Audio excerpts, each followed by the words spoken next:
Students, आज अपन पढ़ने वाले हैं न्यूट्रिशन इन ह्यूमन बींग्स यानी ह्यूमन डाइजेस्टिव सिस्टम। अपना जो डाइजेस्टिव सिस्टम है उसके स्ट्रक्चर यहाँ पे अपन डिस्कस करने वाले हैं। तो लेट्स को स्टार्ट करते हैं।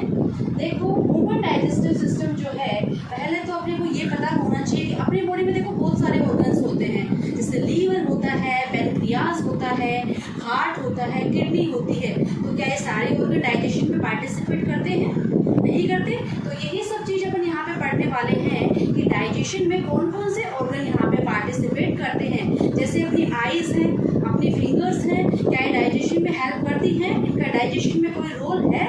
नहीं जी, नहीं। डाइजेस्टिव सिस्टम में आईज एंड फिंगर्स का कोई रोल यहाँ पे नहीं होता है। इनका पार्टिसिपेट होती हैं डाइजेशन में बिल्कुल नहीं करती हैं। तो देखिए, ह्यूमन डाइजेस्टिव सिस्टम में फर्स्टली अपना ऑर्गन आता है माउथ। ह्यूमन डाइजेस्टिव सिस्टम का फर्स्ट ऑर्गन कौन सा आता है? Mouth. Mouth is a first organ contribute in digestive system. यानी अपन जो फूड होता है उसको किसके अंदर डालते हैं? सर्वप्रथम किसके अंदर डालते हैं? फर्स्टली अपन माउथ के द्वारा ही उसको क्या करते हैं, अपनी बॉडी में उसको एंटर करवाते हैं, उसको प्रवेश करवाते हैं। तो mouth is the first organ of contribute in digestive system. इतनी चीज आप लोगों की क्लियर हो चुकी है। नेक्स्ट देखिए, माउथ के आगे आप देख रहे हैं कि अपना जो मुख होता है उसके अंदर एक कैविटी होती है और उसी कैविटी को अपन कहते हैं ओरल कैविटी या बक्कल कैविटी। माउथ की जो कैविटी होती है उसको क्या कहते हैं? ओरल कैविटी या बक्कल कैविटी। देखेंगे, माउथ हो गया फर्स्टली ऑर्गन, ये आपकी ओरल कैविटी या बक्कल कैविटी हो चुकी है। जस्ट इसके नीचे अगर अपन चलते हैं तो एक पाइप लाइक स्ट्रक्चर होती है, एक ट्यूब लाइक स्ट्रक्चर होती है। इसी को अपन कह देते हैं फेरिंक्स। और फेरिंक्स का जो आगे का भाग होता है कहलाता है इसोफेगस। यानी इस ट्यूब लाइक स्ट्रक्चर का वह भाग जो बक्कल कैविटी से जुड़ा रहता है क्या कहलाएगा? फेरिंक्स। और इसी ट्यूब लाइक स्ट्रक्चर का वह भाग जो फेरिंक्स से जुड़ा रहता है उसे ही अपन क्या कह देते हैं? Oesophagus. Oesophagus, that's clear. Firstly organ कौन सा हुआ? माउथ। उसके बाद माउथ के आगे क्या आ जाता है? अपना फेरिंक्स। फेरिंक्स के आगे क्या आ जाता है? इसोफेगस। जैसे ही फूड को माउथ में एंटर करवाया जाता है, फूड ट्रेवल करता हुआ कहाँ आता है? फेरिंक्स में पहुंचता है। यहाँ से ट्रेवल करता हुआ कहाँ आ जाएगा?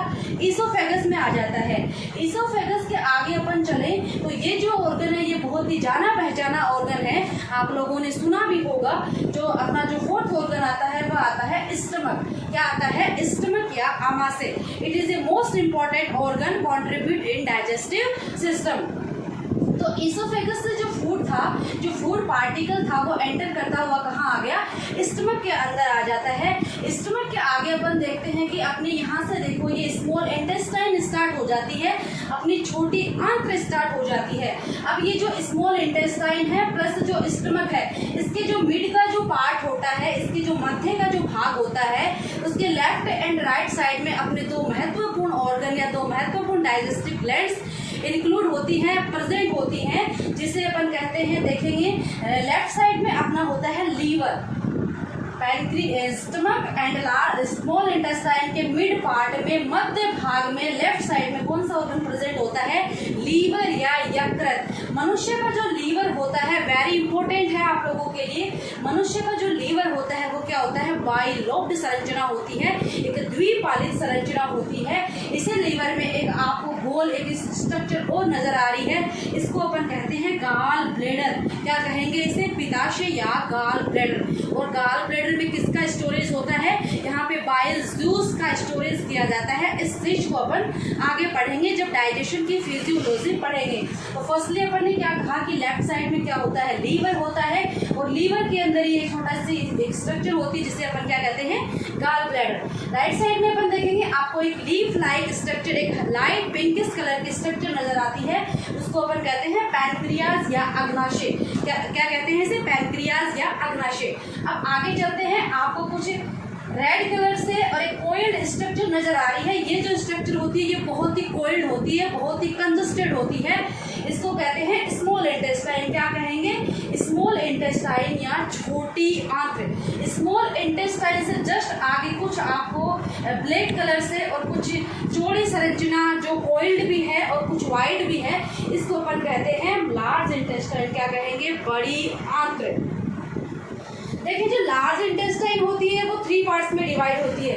इसका जो फर्स्ट फर्स्टली पार्ट होता है वो कहलाता है सीकम, सेकंड होता है कोलन और फिर आ जाता है रेक्टम। रेक्टम क्या होता है? मलाशय होता है। यहाँ पे जो अपशिष्ट पदार्थ होते हैं उनका स्टोरेज होता है, उनका संग्रहण होता है और जो बचित भोजन होता है उसका पाचन जो अवशोषण होता है वो छोटी आंत्र के द्वारा कर लिया जाता है और जो अपचित भोजन होता है उसको एनस के द्वारा या गुदा के द्वारा बाहर छोड़ दिया जाता है या बाहर निकाल दिया जाता है। यानी मल त्याग की जो क्रिया होती है उसको क्या कहते हैं? डिफिकेशन। क्या कहते हैं? डिफिकेशन। डिफिकेशन की क्रिया किसके द्वारा संपन्न होती है? एनस के द्वारा। देखिए एक चीज यहाँ पे बड़ी इंटरेस्टिंग है, आप ये देख रहे हैं कि मैंने अभी ये बताया कि जो लार्ज इंटेस्टाइन है एंड जो स्मॉल इंटेस्टाइन है। देखो स्मॉल इंटेस्टाइन की जो साइज होती है, मान लो ये स्मॉल इंटेस्टाइन है, इसकी जो साइज होती है वो 6 मीटर होती है। स्मॉल इंटेस्टाइन कितनी लंबी होती है? 6 मीटर की होती है, 6 मीटर की होती है। जबकि जो लार्ज इंटेस्टाइन है वो ओनली 1.5 मीटर की होती है। कितने मीटर की होती है? 1.5 मीटर की। अब आप लोगों के दिमाग में क्वेश्चन आ रहा होगा कि ये स्मॉल इंटेस्टाइन जो है ये होती तो 6 मीटर की है, यानी लार्ज इंटेस्टाइन से बड़ी है, लेकिन फिर भी इसे स्मॉल इंटेस्टाइन क्यों कहते हैं? जबकि ये 1.5 मीटर की है फिर भी इसे लार्ज इंटेस्टाइन क्यों कहते हैं? तो देखिए जो स्मॉल इंटेस्टाइन होती है ये होती तो 6 मीटर की है, लेकिन ये क्या होती है? थिन होती है। थिन होती है, पतली होती है। कैसी होती है? थिन होती है। लेकिन जो लार्ज इंटेस्टाइन होती है वो क्या होती है? वाइड होती है, थोड़ी सी मोटी होती है, चौड़ी होती है। तो इनको जो नाम दिया गया है वो इनकी लेंथ को ध्यान में ना रखते हुए इनकी वाइडनेस को ध्यान में रखते हुए दिया गया है। क्लियर? स्मॉल इंटेस्टाइन को स्मॉल क्यों कहा? Small intestine is a small intestine called is a small because it is a thin. जबकि जो लार्ज इंटेस्टाइन है उसको बड़ा क्यों कहा गया है? क्योंकि वो क्या है? स्मॉल इंटेस्टाइन की अपेक्षा चौड़ी ज़्यादा होती है, थोड़ी वाइड होती है, उसकी वाइडली स्ट्रक्चर होती है, इसीलिए लार्ज इंटेस्टाइन को लार्ज इंटेस्टाइन कहा जाता है और स्मॉल इंटेस्टाइन को क्या कहा जाता है? Small intestine. अब देखेंगे आपके यहाँ पे जो अपन डाइजेस्टिव सिस्टम की स्ट्रक्चर अपन लोगों ने पढ़ ली है, इसको थोड़ा सा आपको देखो फिर से अपन इसका जो आउटलाइन है वो बना लेते हैं। बोलो। देखो एलिमेंट्री कैनाल का जो आउटलाइन स्ट्रक्चर था, इसका जो डायग्राम था वो अपन लोगों ने पढ़ लिया है। आप लोग अच्छी तरह से उसको समझ गए होंगे। एलिमेंट्री कैनाल जो है अभी अपन ने क्या पढ़ा है उसी को थोड़ा सा डिस्क्रिप्टिवली और पढ़ लेते हैं। फूड को सर्वप्रथम कहाँ से एंटर करवाया जाता है? फर्स्टली ऑर्गन कौन सा है जो डाइजेशन में कॉन्ट्रीब्यूट करता है? माउथ यानी मुंह। अब जो देखो माउथ होता है उसके अंदर कौन कौन से स्ट्रक्चर होती है? सब लोगों को पता होगी माउथ में क्या होता है? टीथ होते हैं, दांत भी होते हैं, टंग होती है, जीभ होती है और क्या होता है? पैलेट या तालू। टीथ, टंग एंड पैलेट, इन तीनों चीजों को अपन किस में पढ़ेंगे? माउथ के अंदर। सेकंड चलिए अपना जो नंबर 2 ऑर्गन जो डाइजेशन में इन्वॉल्व होता है वो क्या होता है? फेरिंक्स यानी ग्रसनी। अब देखो जो फेरिंक्स होती है वो 3 पार्ट्स में डिवाइड होती है। फर्स्ट क्या होती है? Nasopharynx, second laryngopharynx and third oropharynx. Pharynx कितने पार्ट्स में डिवाइड होती है? Pharynx are divided into 3 parts, nasopharynx, laryngopharynx और ओरोफेरिंक्स। थर्ड अपना पार्ट होता है ईसोफेगस। एलिमेंट्री कैनाल का तीसरी स्ट्रक्चर कौन सी होती है? तीसरा पार्ट कौन सा होता है? ईसोफेगस। ईसोफेगस जो होती है डाइजेशन में कोई हेल्प नहीं करती है।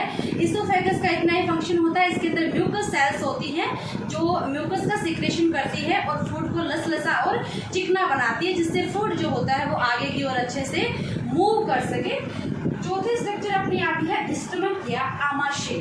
कौन सा स्ट्रक्चर आती है? स्टमक या आमाशय। देखो स्टमक जो होता है वो फिर से 3 पार्ट्स में डिवाइड होता है, cardiac stomach, fundic stomach and pyloric stomach. Stomach जो होता है वो कितने पार्ट्स में डिवाइड होता है? 3 पार्ट्स में डिवाइड होता है, cardiac stomach, pyloric stomach and fundic stomach. उसके बाद चले स्मॉल इंटेस्टाइन। देखिए स्मॉल इंटेस्टाइन जो होती है वो फिर से 3 पार्ट्स में डिवाइड होती है, ड्यूडेनम, जेजुनम एंड इलियम। छोटी आंत्र के कितने भाग होते हैं? 3 भाग होते हैं, ड्यूडेनम, जेजुनम और इलियम। आप इसको DJI ऐसे करके इसको शॉर्ट बुक में याद कर सकते हैं, DJI यानी D से ड्यूडेनम, J से जेजुनम और I से इलियम। स्मॉल इंटेस्टाइन के आगे कौन सा स्ट्रक्चर आती है? लार्ज इंटेस्टाइन या बड़ी आंत्र। देखो लार्ज इंटेस्टाइन जो होती है वो फिर से 3 पार्ट्स में डिवाइड होती है, कॉलन, सीकम एंड रेक्टम। यानी लार्ज इंटेस्टाइन का फर्स्टली पार्ट कौन सा कहलाता है? Colon, second caecum and third rectum. अब जो कोलन होती है वो भी फिर से 3 पार्ट्स में डिवाइड होती है।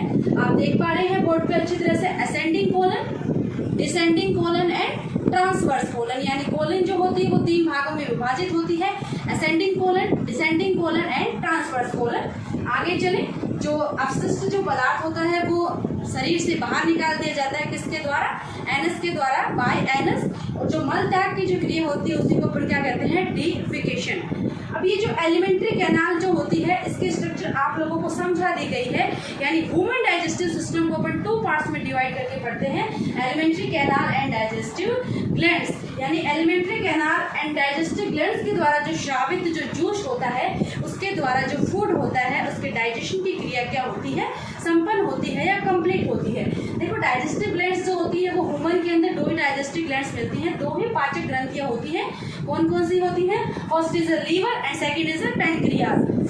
कौन कौन होता है? लीवर यानी यकृत और पैनक्रियाज यानी अग्नाशय। अब मैं आपको यहाँ पे एक चीज और समझाने वाली हूँ, आप अच्छे से उसको समझेंगे।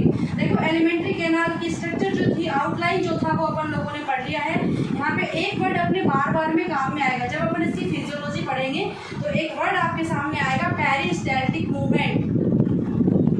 क्या वर्ड है? Peristaltic movement.